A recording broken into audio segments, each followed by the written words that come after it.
வணக்கம். இன்னைக்கு நம்ம டேஸ்டில பிரியாணி பவுடர் வீட்லயே எப்படி செய்யலாம்னு வாங்க பார்க்கலாம். கடாயில 3 சின்ன சைஸ் பட்டை, ஒரு 10 கிராம்பு, 4-5 அன்னாச்சி மூக்கு, ஒரு சின்ன சைஸ் ஜாதிக்காய், 4-5 ஏலக்காய்,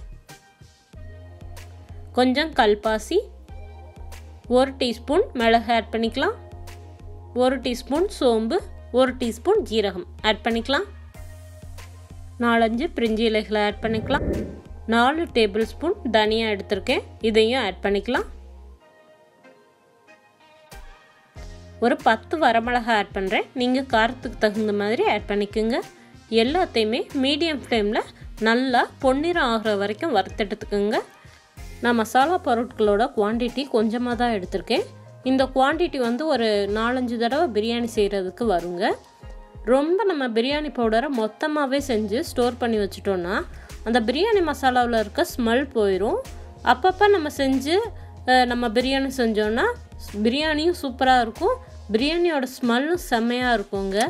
ஸோ நான் எப்பயுமே பிரியாணி செய்யும்போது அப்பப்போ தான் பிரியாணி பவுடர் அரைப்பேன். அது ஒரு 4-5 தடவை வரும். நல்லா பொன்னிறம் ஆயிடுச்சு. இப்போ இதை நம்ம ஒரு தட்டில் ஆற விட்டுட்டு நல்லா நைஸ் பவுடராக அரைச்சிக்கலாம். சூப்பரான சுவையான பிரியாணி பவுடர் ரெடி ஆயிடுச்சு.